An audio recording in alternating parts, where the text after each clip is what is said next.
célula, una célula típica, dentro de la cual se está ocurriendo miles de reacciones. Tenemos muchísimas moléculas que están interaccionando y, por lo tanto, solamente como ejemplo en este caso, les he puesto una organela. Las células tienen compartimiento y esos compartimientos de alguna manera seleccionan estructuras subcelulares que cumplen función. Y acá vemos una de las estructuras más complejas que tiene la célula, porque es a partir de esta organela que se va a generar energía. Sin energía, pues está perfectamente bien, todo lo demás no funciona. ¿Okay? A veces, dentro de la célula, puede haber algunos elementos que faltan, pero que no son tan decisivos como las alteraciones que pueden haber a ese nivel de las mitocondrias, que es que falte la energía. Ella va principalmente a generar energía. Y sin la energía no se puede hacer ninguna de las siguientes reacciones. Entonces, tratemos nosotros de entender cómo es el trabajo que hace la célula, y para eso vamos a ver qué es lo que trata de... Ustedes siguen una carrera de ciencia, ¿no? Por ejemplo, la Facultad de Ciencias Naturales y Matemáticas. Dentro de la carrera de ciencia y dentro de las ciencias están los 4 pilares: matemáticas, física, química y biología. Esta es una de las pocas facultades, de las pocas universidades que tienen los 4 pilares. Hay una facultad de ciencia en la UNI, pero solo tiene 3 pilares, escoja. Y así porque no tiene biología. Tiene física, matemáticas y química, pero no tiene biología. Y así como es universidad, muchas universidades de Perú tienen una facultad de ciencia, pero carecen de biología. Eso es una gran riqueza porque motiva a las otras carreras que involucran desarrollar ciencia a que se hagan aplicaciones justamente para los seres vivos. Entonces, ¿qué hacen estas carreras de ciencia?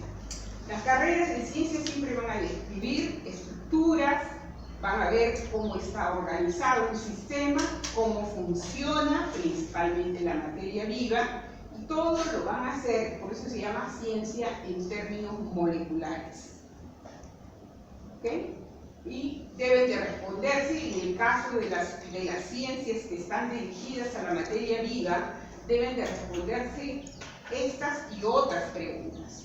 Por ejemplo, ustedes deberían preguntarse qué estructuras químicas componen a la materia viva, cómo las interacciones de estos componentes dan lugar a estructuras supramoleculares y estas a su vez están organizadas en células, tejidos, multicelulares y organismos. ¿Cómo es que se hace ese tipo de interacción entre esta organización?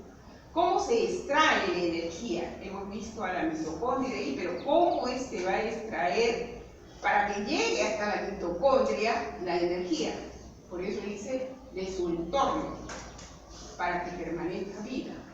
¿Cómo un organismo almacena y transmite la información?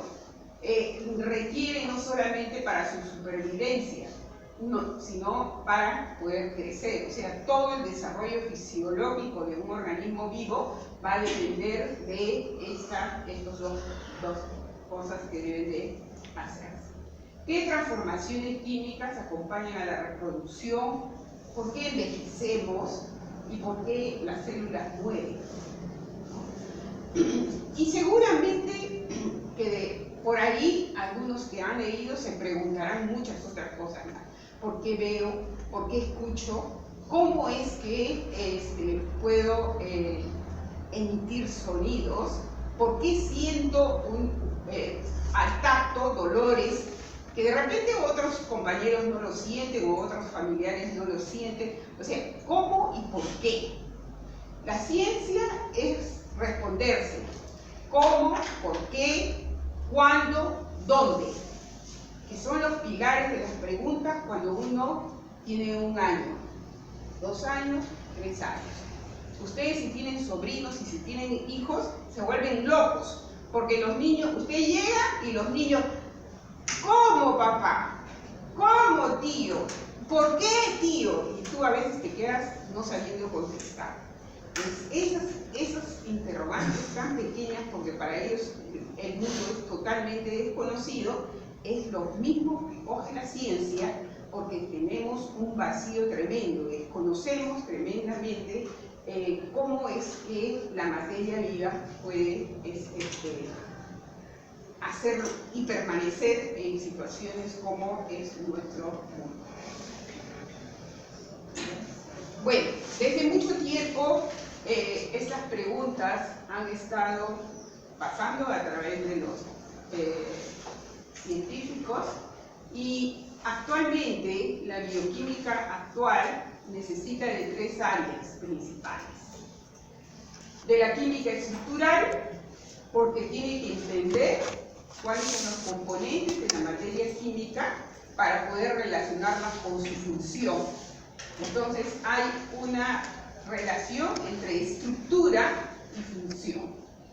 El metabolismo, porque toda la serie de reacciones que se dan en un organismo vivo tienen que tener un control, una regulación. Y metabolismo no solamente es ver 8 reacciones en una vía, en una ruta metabólica, sino cómo es que coordina con todas las otras vías metabólicas. Y la bioquímica genética, que es una química de procesos que miran a estas sustancias que almacenan y transmitan la información.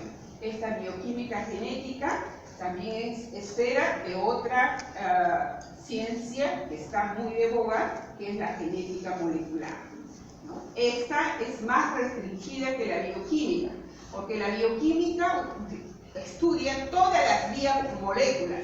En cambio, la genética solo estudia las estructuras que componen al gen.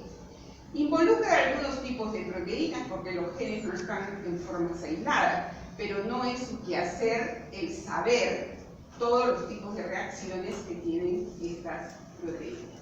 Pero no tiene que ver nada con los carbohidratos, no tiene que ver nada con los lípidos, con las vitaminas, los minerales, eso no es su quehacer de la genética. Entonces decimos que esta es una ciencia que se despertó, pero que muchas veces se confunde dentro de lo que es la bioquímica, porque se estudia la estructura de los ácidos nucleicos. ¿Cómo es la historia y la revolución que se ha tenido en la biología? En esa biología moderna. La biología moderna, decimos nosotros que nació el siglo pasado, en 1953, cuando se propone, porque ellos lo que hacen es proponer la estructura de la doble hélice de ADN, Watson y Crick. Es una historia un poco oscura, como ellos hacen esta propuesta en base a resultados de mucha gente que venía trabajando, y que esos resultados llegaron a la mano de ellos, y ellos, indudablemente, esas personas que trabajaron y que tenían muchos resultados, no pudieron lograr hacer una interpretación de sus resultados en forma adecuada, y por lo tanto esa gente no hizo una propuesta como la que hace Watson y Crick. O sea, ellos miran esos resultados, se sientan, y hay unas fotos de los miracos que están ahí mirando. Eso es lo que ellos hacen, mirar, pero no es que tampoco es una bola mágica. En base a su conocimiento, tienen la capacidad de interpretar mejor lo que hacía más de 20 años. Habían grupos que estaban trabajando y lo tenían ahí, pero ninguno de los grupos pudo proponerlo. Entonces, así como esa es la historia de toda la ciencia, es a veces bastante dura. y uno a veces dice, me robó mi investigación. No te robó la investigación. Tú hiciste la parte experimental. ¿Qué culpa tengo yo que tú no lo sepas interpretar? Lo has tenido ahí durante 20 años y no lo has podido interpretar. ¿Por qué? Por falta de conocimiento. Ellos estaban mejor preparados desde el punto. ¿Y qué cosas manejaba Watson y Crick? Mientras los que habían hecho los experimentos eran generalmente biólogos que habían entrado a la parte bioquímica, Watson y Crick eran biólogos, pero a la vez era uno químico puro y físico puro. Y desde esas materias ellos tienen esa capacidad de justamente proponer la estructura. O sea, ellos estaban mejor preparados que los que hicieron la parte experimental. Y eso es lo que siempre yo, a través de ese ejemplo, quiero que ustedes entiendan. Porque escucho muchísimo por los pasillos, de todo, no me robó mis resultados. Tú puedes tener tus resultados ahí una eternidad y nunca decir nada de tus resultados, si no estás preparado. ¿Sí? Y las ciencias es muy dura. No solamente tienes que aprender tus materias en tu carrera, también tienes que aprender todas esas otras materias que involucran lo que es hacer ciencia. En el 60 se elucida el código genético, se descubren los ARN mensajeros. En la década del 70 se crea el ADN recombinante y comienza a aplicarse en lo que es salud, agricultura, medicina forense, ciencia ambiental. En el 80 se hace lo que es la amplificación del ADN por medio de la técnica de la reacción en cadena de la polimerasa, el famoso PCR, y comienzan a clonarse genes. En el 90 se introducen nuevos genes en líneas germinativas, por ejemplo, vegetales, animales, y comienzan a estudiar cómo van cambiando las vías metabólicas.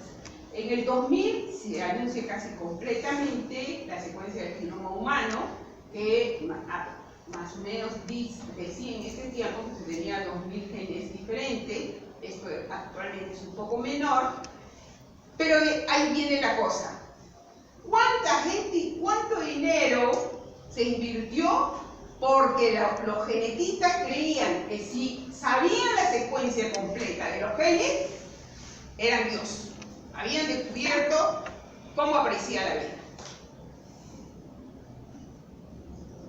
Y lo han hecho y han creado más interrogantes.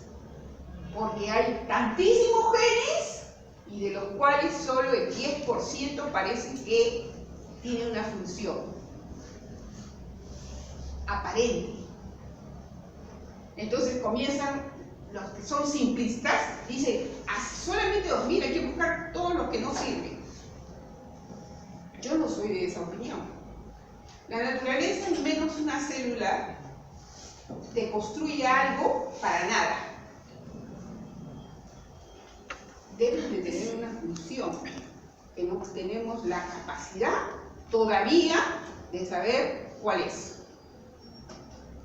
Por ahí ya se van descubriendo un poco que para que tú puedas hacer una vía metabólica no necesitas de este gen importante que se había antes clasificado, sino se necesita de esos genes que tú decías, estos están por gusto, porque esos que estaban por gusto tienen una incidencia en lo que es su regulación.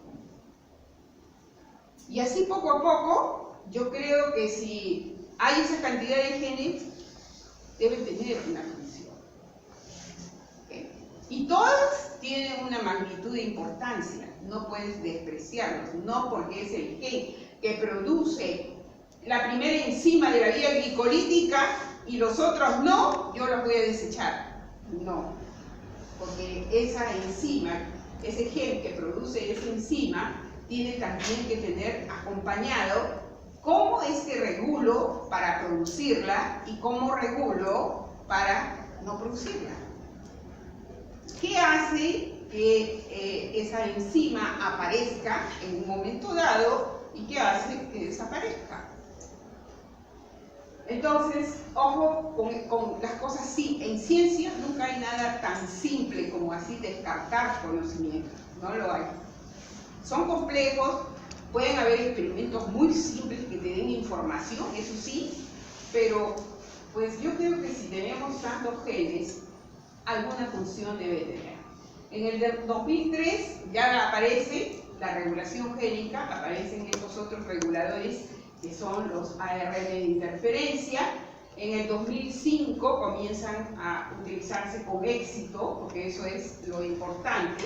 Algunas de las terapias génicas que se proponen, se hace secuenciamiento de ADN de segunda generación. ¿Ok? Estamos en el 2017. Hasta aquí han pasado más de 10 años, pues esto es muchísimo más rico que lo que dicen los libros. Los libros, solo los muy modernos, las últimas ediciones, se vienen hasta el 2015. Estos libros, el peor, el que ustedes tienen en la biblioteca, solamente te habla hasta el 2000. La siguiente edición de los libros te hablan hasta el 2005 o hasta el 2010. Bien. Y como les decía, las materias existen como materias para que ustedes puedan aprenderlas. Pero en una célula tú no puedes separar las cosas. No puedes separar la fisiología de la bioquímica, de la parte estructural, de la morfología. No puedes separar. Entonces, ¿cómo es que, o cuándo es que más o menos se diferencia lo que es la bioquímica? En 1826 tenemos ahí a Huller, quien determina lo que es la diferencia de la biología celular de la bioquímica. Y por más o menos 1870 o 60 tenemos que los genetistas comienzan ellos a también separarse definitivamente de la bioquímica, de la biología celular como ciencia, y tienen, miren ustedes, todo casi un siglo que deben de desarrollar técnicas, conocimientos solos, junto con la biología celular, para después enterarse que no pueden interpretar las cosas solas. Que todo este conocimiento acumulado durante este siglo, desde 1826 hasta 1900 más o menos 26, ha servido para poder interpretar mejor, ¿no?, los conocimientos de la materia viva. Y es ahí donde entra otro juego de técnicas para poder entender mejor qué es la materia viva. Y surge lo que es la biología molecular. La biología molecular utiliza muchas técnicas en las cuales va a ver los procesos bioquímicos, va a ver la parte de herencia, las va a interrelacionar y va a ver la parte de morfología o estructura que le da lo que es la biología celular. Y de esa manera se ha podido llegar hasta el 2017, pues con muchos conocimientos ya muy avanzados sobre lo que es la materia viva. Porque el objetivo es conocer cómo se crea la materia viva. No es tanto cómo funciona. Todos quieren crear materia viva. Todos quieren atrapar eso que es individual y que nosotros le llamamos el alma.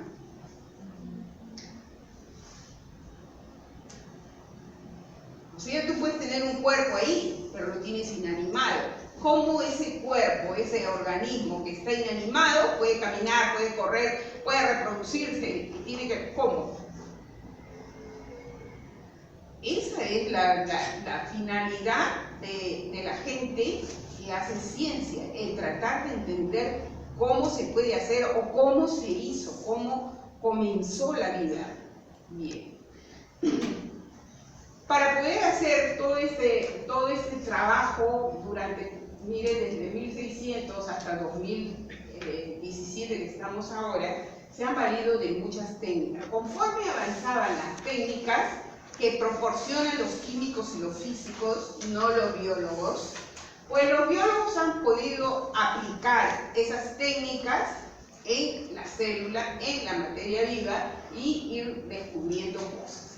Entonces tenemos, por ejemplo, acá hay un pequeño ejemplo, entre 1945, las técnicas que eran más importantes en esa época fue la de utilizar radioisótopos o isótopos radioactivos, y con eso marcaban alguna molécula, por ejemplo, de una vía metabólica. Es con esto que anteriormente se había comenzado a descubrir. Imagínense ustedes cuando se descubre lo que es la vía glicolítica, que es antes de esto. Si no tenían radioisótopos, ¿cómo hacían los investigadores o cómo hicieron los investigadores para poder decir que esa secuencia que tiene la vía glicolítica o que tiene el ciclo de los ácidos tricarboxílicos es como ustedes lo estudian ahora? No, ha tenido que pasar muchísimos años y alguien ha propuesto. Y en ese entonces se usaba muchas cosas, el conocimiento muy manual. Entonces eran los bioenergéticos o los que dominaban cómo era el cálculo de la energía, que han propuesto las primeras vías metabólicas, porque no existían estas técnicas. Después se utilizó la difracción de rayos X para ver las estructuras. Después se utilizó la cromatografía, la electroforesis, la hibridación de los ácidos nucleicos, la centrifugación diferencial y por gradiente, para poder separar, por ejemplo, los metabolitos que se daban dentro de una vía metabólica. Todas técnicas que se desarrollan en la década del 60, que se usan intensivamente por esa época y que se han de alguna manera actualizado, modificado y que hasta en la actualidad se utilizan. Son buenas herramientas. Quiere decir que un biólogo debe conocer todas estas técnicas para poder hacer investigación, pero no solamente conocer las técnicas, sino conocer todo el método. ¿Cuál es el fundamento? ¿Por qué se hace? ¿Puedo yo cambiarlo o no lo puedo cambiar? ¿Okay? La cristalografía de rayos X nos da lo que es las estructuras de las proteínas, y es por esta época que se puede determinar la primera estructura de una proteína, que viene a ser la mioglobina. Los métodos rápidos para cinética enzimática. Ustedes van a hacer técnicas para poder ver cómo trabajan la enzima. Pues eso se desarrolló en 1967. A la actualidad hay técnicas o equipos que hacen estas técnicas no en forma manual, sino en forma automática. Pero el principio es el mismo. Todas estas técnicas se usan hasta ahora, pero ojo, el principio es el mismo. Lo que ha cambiado es que en lugar de ustedes ver la hora en un reloj que tenía manecillas, ahora lo ven en digital, ¿cierto? Exactamente lo mismo. Pero ¿ha cambiado el fundamento de cómo es que yo tengo que calcular la hora en un reloj? No, es lo mismo. Se supone que va a ir de segundo en segundo y que luego vamos a tener los 60 segundos para que me dé el minuto, voy a tener los 60 minutos para que me dé la hora. Ese es el fundamento de las máquinas de reloj. Pues es lo mismo que sucede en sus digitales o en sus celulares, que ya está incorporada ahí el sistema. ¿Se dan cuenta? Eso es lo que ha cambiado. En el 70 se hace cartografía de moléculas de ADN, en el 75 se hacen las primeras clonaciones genéticas, se incorpora un tipo de electroforesis que es la electroforesis dimensional, se hacen transferencias de proteínas o Sauer Plot, se hacen anticuerpos monoclorales, se determina casi automáticamente la cantidad de ADN. En el 80 se hace la automatización del secuenciamiento de proteínas. Mucha gente murió con cáncer porque los reactivos que se utilizan para muchas de estas técnicas son muy corrosivos. Entonces, la automatización lo que ha hecho es de que cada equipo sea como un robot, que ellos manejan los reactivos y el investigador no está tanto. Se imagina con los radioisótopos, hasta ahora se usa, pero nadie hace la marcación como se hacía antiguamente, ¿no? Comprabas tu yodo radioactivo y con eso marcaba las células. Supongo que el profesor Santa Cruz les habrá contado porque él utilizó esas técnicas para hacer el marcaje de sus proteínas de leishmania o de trypanosoma, ¿no? Y los hacía en la azotea del Instituto von Humboldt, ahí en Cayetano Heredia, porque no había otra forma, no teníamos, estaba la tecnología ahí, pero no había los equipos. Ahora pones un montón de restricciones para el uso, en ese entonces no se hacía. Después avanzó la microscopía, se creó la microscopía de barrido, la de fuerza atómica. En el 95 se comienzan a hacer alteraciones génicas dirigidas, ya se trabaja con el núcleo, con técnicas más específicas. En el 2000 comienzan a hacerse análisis de genes en microchip. Entra a tallar una nueva ciencia que es la bioinformática. En el 2005 comienza el análisis proteómico por espectrofotometría de masa. Ya sabíamos más o menos por esta época la cantidad de genes y pues todo el mundo estaba destemplado que el saber el genoma de una persona o de un organismo vivo no nos resolvía los cientos y cientos de interrogantes que tenemos para enfermedades o para producción, por ejemplo, en las plantas o en los animales. En el 2010 se hace el análisis de secuencias de ADN segunda generación, se induce a las células pluripotentes y se comienza a trabajar resonancia magnética nuclear in vivo. ¿Okay? Muchas veces te dicen que para verte mejor anda a hacerte una resonancia magnética. ¿Okay? Te meten en unas cabinas y ahí te hacen tu resonancia magnética. Bueno, hasta ahí más o menos he rastreado las tecnologías. Ahora hay muchísimas desde el punto de vista bioinformático y desde el punto de vista de técnicas mucho más sofisticadas. Por lo tanto, cuando queremos entender la bioquímica, tenemos que saber un poco de toda la ciencia.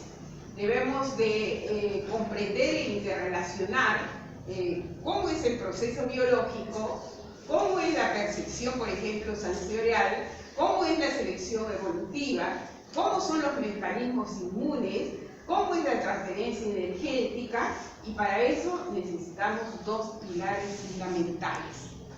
Si ustedes no saben unas buenas químicas, general y orgánica, y no tienen el conocimiento fuerte de una física orientado a esos procesos biológicos, ahí viene el problema: ¿por qué no entienden bioquímica? No es que el curso sea difícil de bioquímica, es que bioquímica tiene estos pilares.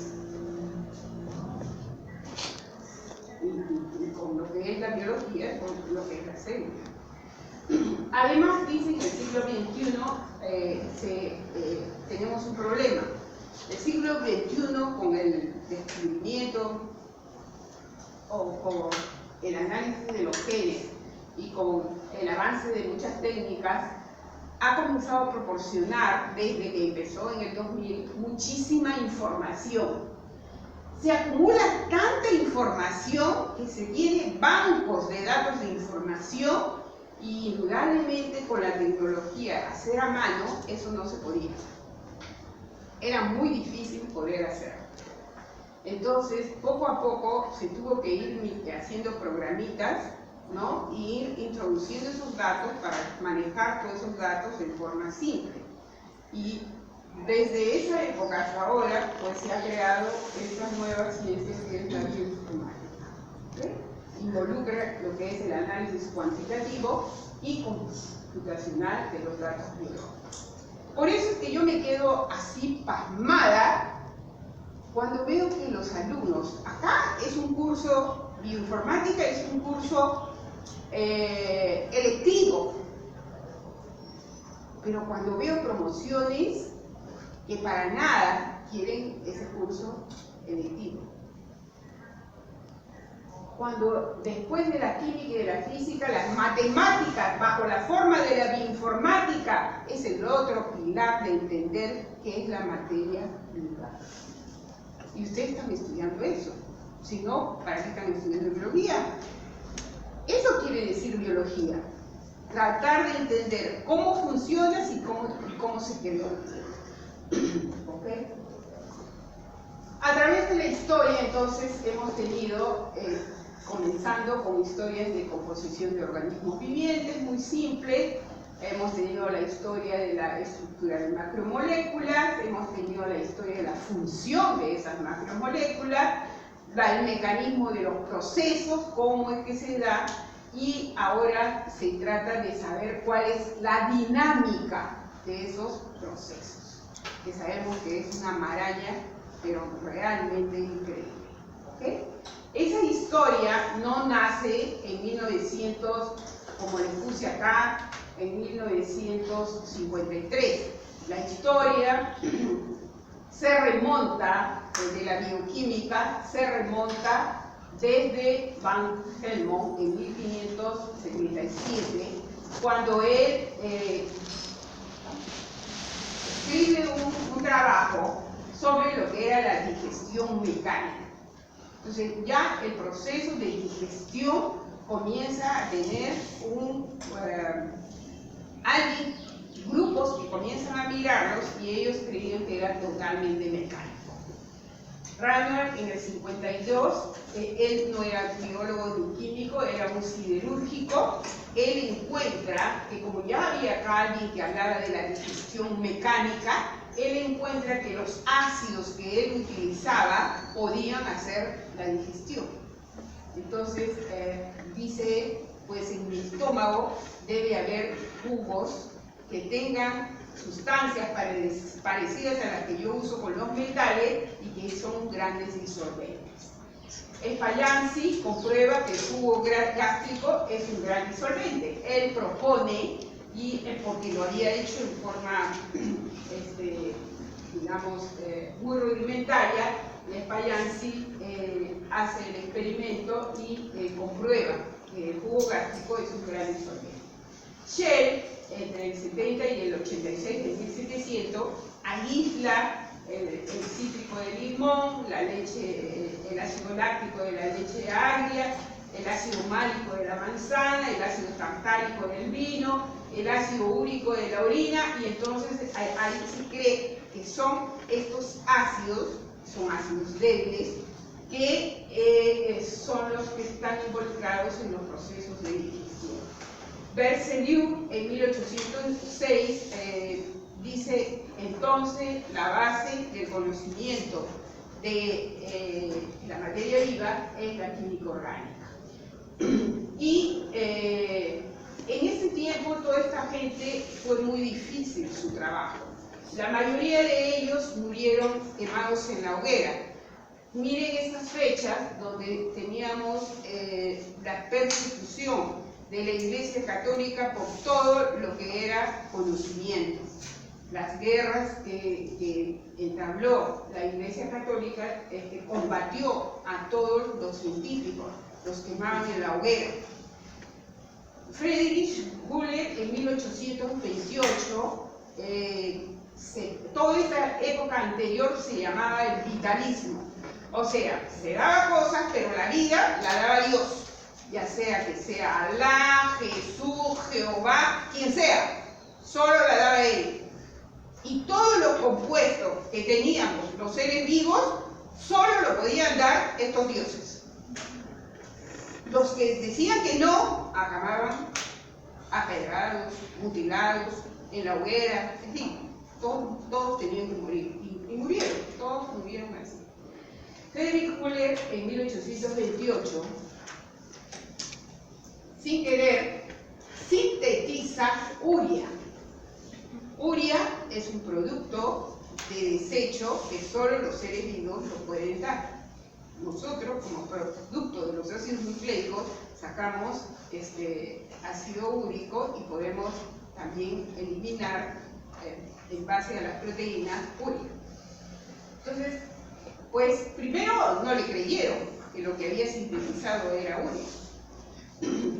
Y después ellos mandaban sus hallazgos, tenían que ser muy cuidadosos y los mandaban camuflados, ¿no? A otros amigos, a otros científicos tan lejos, tan difícil que era la comunicación antes, para que de repente ese comprobara, o que si era más experto en algo pudiera darle algún indicio de que estaba en lo correcto.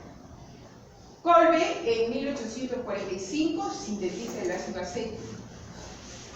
Ya no era solamente la urea, sino el ácido acético que estaba presente en lo que eran los vinos o en algunos jugos de frutas podían dar. Kirchhoff en 1812 cataliza lo que es el almidón.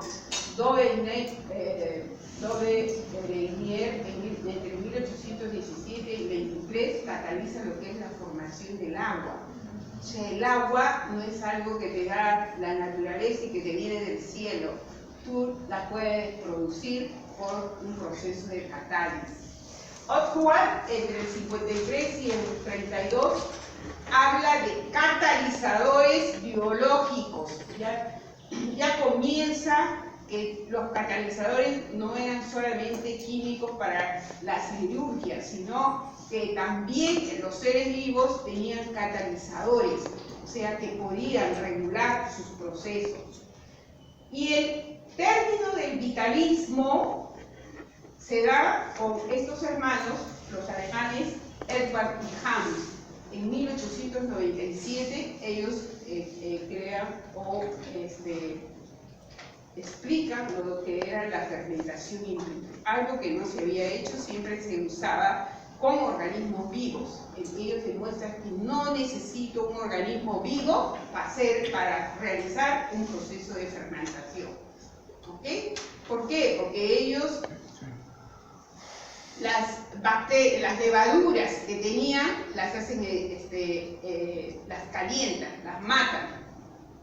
Y después esas levaduras que estaban muertas, las meten con su sustrato, ¿no? Que era azúcar, y ahí comienza a hacer el proceso de fermentación, porque matas a las levaduras, pero quedaban todas sus enzimas ahí, y todos los otros metabolitos que necesitaban para hacer eso no mataste.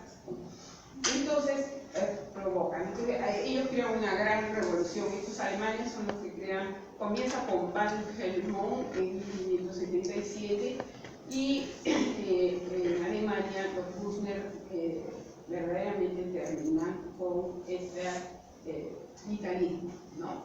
No son los dioses los que pueden crear urea, ni ácido málico, ni ácido úrico, ni el ácido tartárico.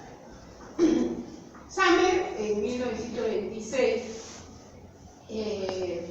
cristaliza, o sea, algo que lo pueden mirar, porque hasta aquí todo esto no se ve, pero Samer se propone de que si era una molécula podía cristalizarlo, podía aislarlo, cristalizarlo y ver su estructura, y eso hace Samer en 1926 con esa técnica de difracción de rayos X y con algunas otras técnicas incipientes que en ese entonces determina la parte de esta proteína. Entonces cristaliza la proteína. La bioquímica como ciencia no puede entenderse sola. Necesita de ciencias afines que le puedan ayudar a entender todo el proceso, si no, no tiene sentido. Dentro de ellas se le conoce a todo este grupo de ciencias interdisciplinarias que requiere la bioquímica para su entendimiento.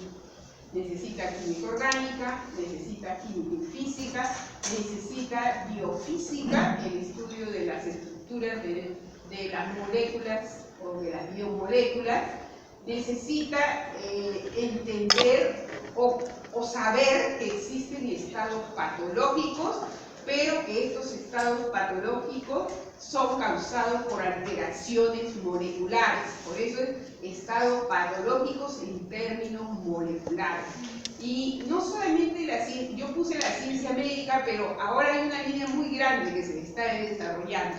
Tengo algunos doctores de plantas ya, de acá de esta facultad, que lo que hacen es tratar de curar a las plantas. Así como el médico veterinario, está el fitopatólogo, que es un médico de plantas. Él puede entender desde las bases moleculares cómo es el proceso de la enfermedad de una planta y cómo va a alterar su fisiología, y por lo tanto va a tener pues una enfermedad que puede llegarse a ser plagas, así igualito como en los animales. Bien, entonces necesitamos ver estados patológicos en todos los seres vivos, pero en términos moleculares, al menos conocer, aunque no podamos entender, porque para eso puedes usar un poco la bioquímica, entender por qué son esos desarreglos, saber que existen. ¿Ok? La microbiología, porque a partir de las bacterias y virus se pueden estudiar. Tú, para estudiar una vía metabólica puedes usar organismos unicelulares como son las bacterias y muy fácilmente podrías entender siquiera en forma muy general cuál es el proceso. ¿Okay? En la fisiología, porque puede relacionar. No es igual que crezca o que yo haga el estudio de una vía metabólica cuando la bacteria está a la hora, que cuando está a las 6 horas de su cultivo, cuando su crecimiento es en forma exponencial y ya está en su máximo. ¿Se dan cuenta? Entonces, eso es la fisiología. Cómo a través del tiempo, no es igual saber cómo funciona A, B, tu enzima, cuando tienes 1 año, cuando tienes 10 años, cuando tienes 20 años o cuando tienes 60 años, como yo. No es igual.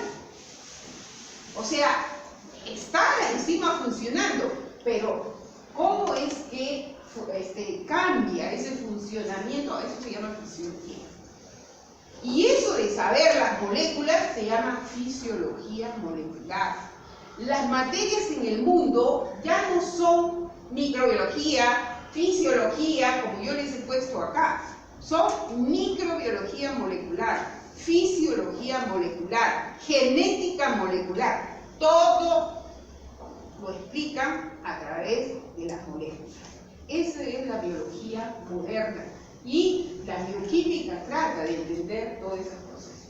La biología celular, que describe la división de la bioquímica, y la genética, que te da el mecanismo que proporciona a un individuo esa identidad bioquímica. Quiere decir, cómo su bagaje genético lo va a hacer único.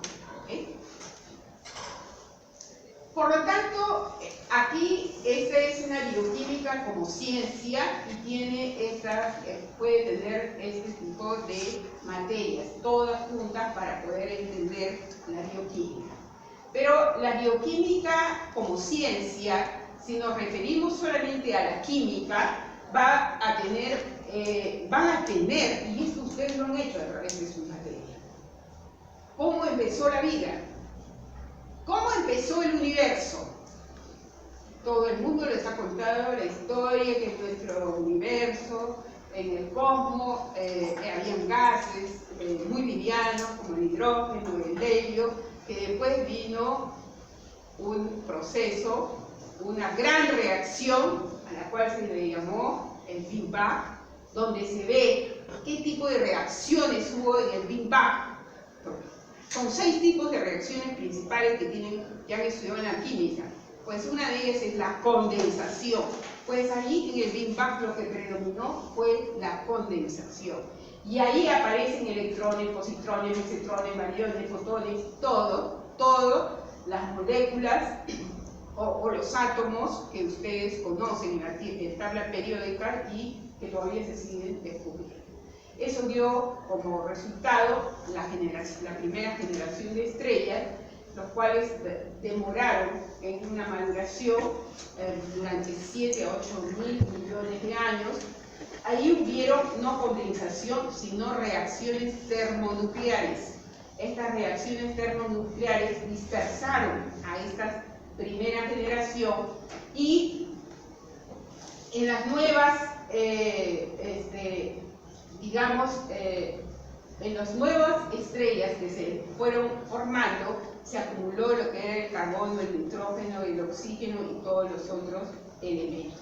Ahí estas, a través de los años, o a través de los miles de años, se creó las novas y las supernovas, y después otra vez por un proceso de condensación de estas novas y supernovas se produjo una segunda estallido que dio origen a la segunda generación de estrellas, lo cual dio como resultado la creación del sistema planetario. Y en lo cual es todo un mundo, es muy interesante. Me gusta ver mucho a mí las películas de Spielberg. Tiene mucha ciencia las películas de Spielberg. Si es que lo miras con ese análisis, no solamente de ver el pantallazo que pone para capturarlo, pero hay mucha física, mucha química, mucha astronomía, mucha biología. En todas sus películas de Spielberg hay eso. Seguramente que si ustedes la vuelven a ver con otros ojos, van a ver la riqueza de información. Las películas de Spielberg son como los lienzos de Leonardo da Vinci. Solo pocos han podido ver la información que tiene esos lienzos de Leonardo da Vinci. Tú vas y ves una pintura de Leonardo y es una pintura, ni le prestas atención ni le pasa. Pero si lo miras con esa, como si fueras un investigador y comienzas a ver las expresiones de las caras, las posiciones, los perfiles, lo que había alrededor de lo que Vinci pintaba, hay gente que ha visto, ¿no? Y ha escrito 4 o 5 libros en base justamente a las pinturas de Leonardo da Vinci. Bien. Para que vean, no lo que ves, no todo lo que tú miras realmente al final tienes información. Nosotros podemos estar mirando esto y cada uno de ustedes, depende de su conocimiento, va a interpretar esa lámina.